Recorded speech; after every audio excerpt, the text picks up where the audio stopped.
Ahora viene a nosotros Cristóbal Cobo. Cristóbal viene de la Ciudad de México, él es chileno, lleva mucho tiempo aquí con nosotros, es profesor e investigador. Cristóbal en la Universidad de Barcelona obtuvo el doctorado con honores cum laude, no sé cómo se pronuncie, y también últimamente estuvo en un proyecto muy interesante, ha sido evaluador de políticas públicas para el gobierno mexicano en nuevas tecnologías y educación. Es profesor Flaxo. Bienvenido, Cristóbal.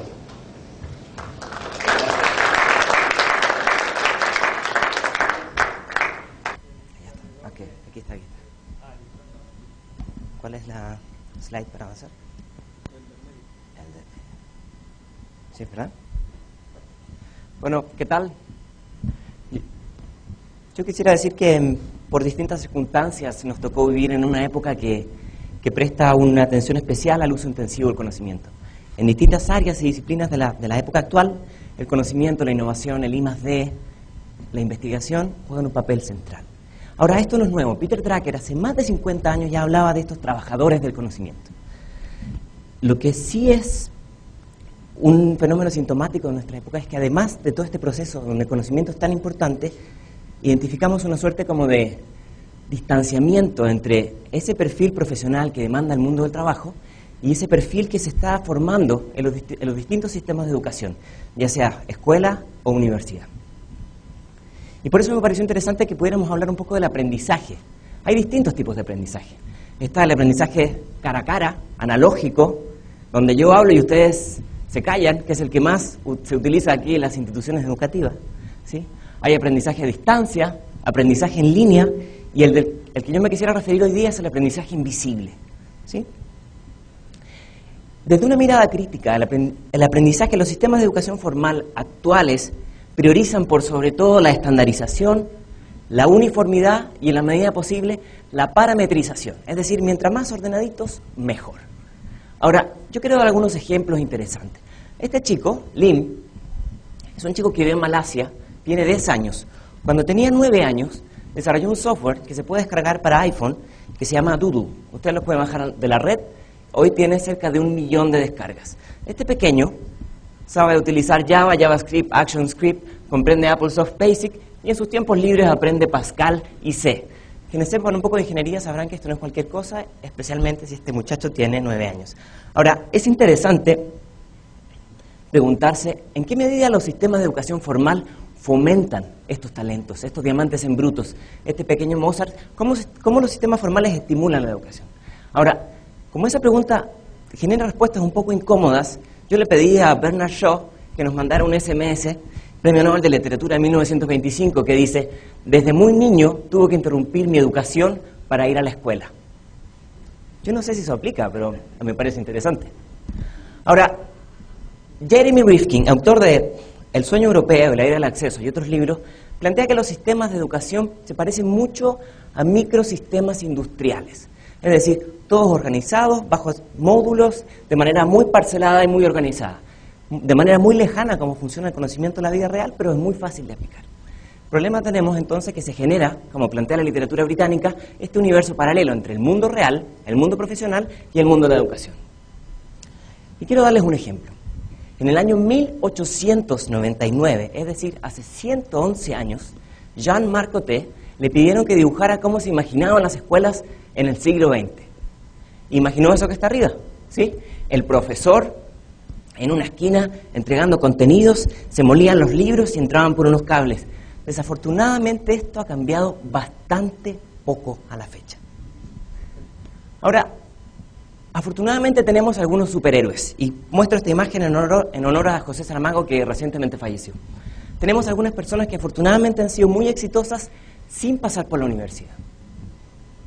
Tenemos por ahí a Walt Disney, Pablo Neruda y otros que ustedes reconocerán, Henry Ford, y los demás me parece que son muy conocidos.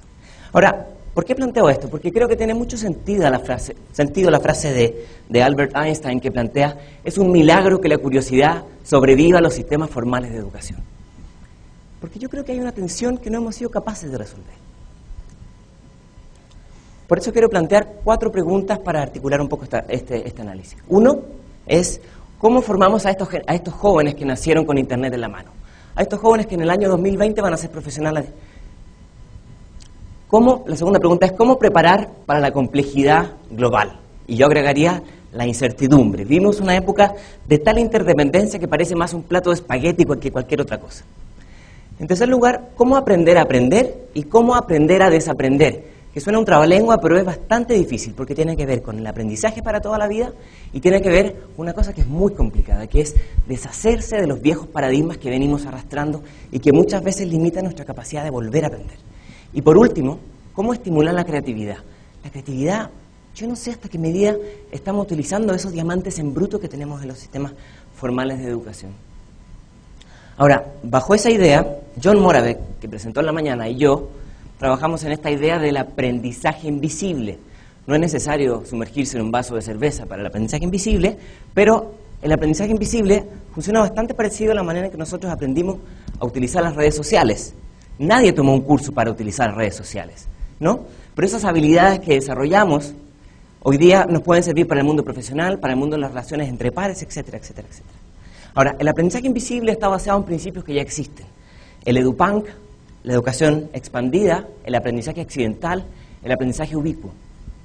Vamos a ver un poco de esto. Principito dijo esta frase tan bonita y tan cursi de lo esencial es invisible a los ojos. Muy bien. Yo me atrevería a decir otra frase. Lo esencial hoy es invisible a la educación formal. ¿Y por qué digo esto?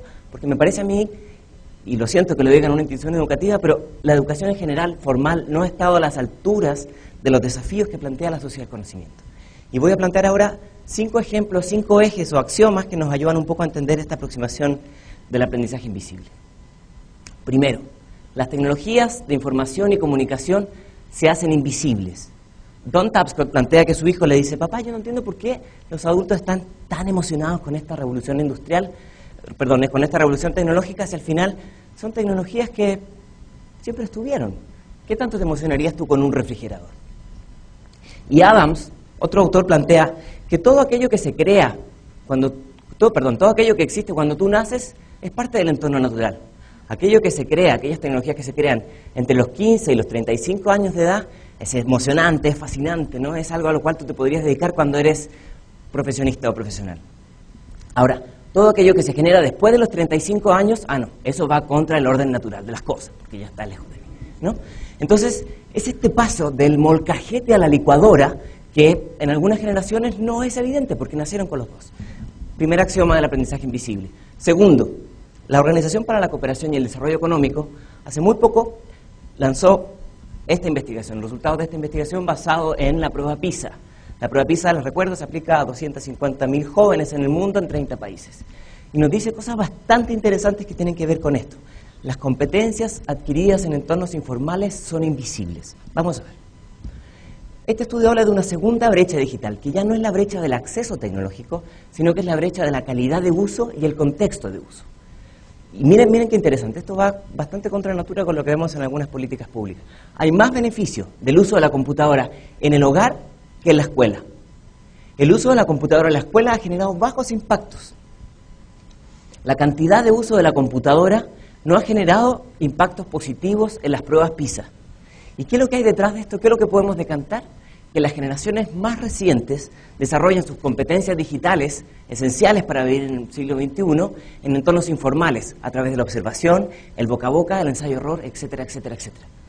Por eso quisiera yo que las escuelas se parecieran más a cómo es la oficina de Google en Zurich, un espacio caótico donde todo el mundo está trabajando y nadie está siguiendo las instrucciones de un tipo que habla adelante como yo en este caso. Tercer eje del aprendizaje invisible. Las competencias no evidentes resultan invisibles en los entornos formales. Ya di el caso del IM, pero en general, bueno, ese es el software que él desarrolló, pero en general nos toca que los sistemas de evaluación que tenemos en los entornos formales no estimulan la posibilidad de aprender. Todo lo contrario, estimulan el repetir y aplicar aquellos contenidos que entregó el profesor. Y por lo tanto, si hay algo que hacen los sistemas formales de evaluación es penalizan y castigan con pena de muerte el error. Y el error es la madre de poder desarrollar nuevos aprendizajes. Vamos a ver aquí brevemente unos videos. Cuarto eje, las competencias digitales resultan invisibles. Competencias digitales tan importantes en el marco de la sociedad del siglo XXI. Están presentes en la Agenda Lisboa, por ejemplo, dentro de las 8 competencias fundamentales. Ahora, lo interesante, y estoy poniendo ejemplos aquí de espacios más flexibles de utilizar la tecnología, por 2 cosas. Uno, porque tan importante como aprender es la posibilidad de aplicar lo que aprendimos. Por lo tanto, invisibilizar las tecnologías y darle potencia al conocimiento creado. Y 2, el aprendizaje ocurre cuando estamos haciendo otra cosa. Por lo tanto, hay que cambiar el switch de la manera en que utilizamos las tecnologías. Vamos a continuar. El quinto eje y último del aprendizaje invisible es que hay ciertas prácticas, entre muchas comillas y signos de interrogación, educativas, que debiésemos invisibilizar. La que más me viene a la memoria es el uso intensivo de la memoria de los sistemas formales. Voy a aprovechar que estamos haciendo streaming. Para los profesores que están escuchando esto, profesores, las personas tenemos mala memoria. Los discos duros tienen mucho mejor memoria que nosotros. ¿Por qué hacer esa competencia de aprender datos geográficos y aprender fechas históricas y aprender tablas periódicas? Si es mala idea eso. Eso era aplicable en ciertos contextos. Y en esa línea, quiero citar un ejemplo que me parece sustantivo. El ejemplo de Dinamarca, que hace un año viene trabajando en un proyecto para que a partir del 2011 todos los exámenes que se tomen en las escuelas de Dinamarca sean con Internet prendido, funcionando. Horror para algunos docentes. ¿Por qué? ¿Cuál es el argumento que dice el Ministerio de Educación de Dinamarca? Si el mundo funciona con Internet, ¿por qué la escuela debe ser offline? ¿Por qué los exámenes tienen que tomarse de manera analógica? Claro, podríamos decir, lo que pasa es que pueden copiar. Bueno, ese es un problema que tiene que resolver la escuela, enseñar a contextualizar, a citar, a vincular trozos de conocimiento, etcétera, etcétera, etcétera, ¿no? Pero esa es una tensión que debe enfrentar la escuela y no apagar todas las computadoras porque hay posibilidades de error, ¿no? Si el mundo profesional funciona con Internet, ¿por qué la escuela no? Y como esto es muy breve, yo voy a terminar con estos planteamientos, yo diría que son de alguna medida dialécticos. Vamos a hablar de algunos ejes con respecto a esto. La tesis actual es que las tecnologías son el ticket para la sociedad del conocimiento, son el ticket de la modernidad. Por lo tanto, nadie se resiste a regalar laptops. Si hay algo que le gusta a los políticos latinoamericanos y a otros también, es tomarse una foto regalando una laptop. No hay una imagen que les parezca más irresistible, ¿no? De izquierda o de derecha siempre tienen que estar en este proceso. Ahora, este no es un tema nuevo. Ese señor Edison decía en el año 1921, es decir, hace casi un siglo atrás, ¿sí?, que el cine iba a cambiar la educación. Luego dijimos que la radio iba a cambiar la educación.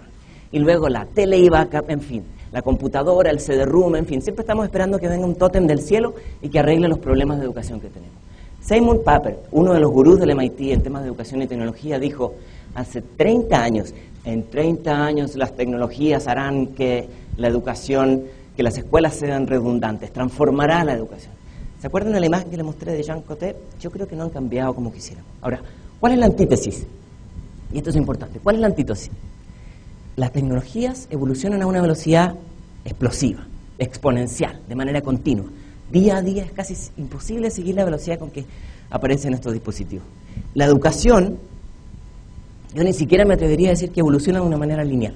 Ahora, yo tampoco creo que la educación tiene que evolucionar al ritmo de la tecnología. No se trata de eso, pero sí hay que construir puentes entre estos dos y creemos que el aprendizaje invisible puede ser una posibilidad de avanzar en esas áreas ocultas donde todavía hay muchísimo, muchísimo que hacer. Y para terminar, síntesis. Me encantaría tener una respuesta. Desafortunadamente tengo una pregunta. Y mi pregunta es, esta de hoy, la que ustedes recibieron, la que reciben sus hijos, ¿es la mejor educación que la humanidad le puede dar a estas generaciones del siglo XXI? Yo no voy a responder la pregunta. Mi única propuesta es que hagamos un pacto por la educación de mañana. Un pacto en el que participen educadores y educandos, pero también funcionarios públicos, policymakers, empleadores y empresarios. Una educación que piense en mañana como la principal herencia, aunque nosotros no estemos ahí para disfrutarla. Muchas gracias.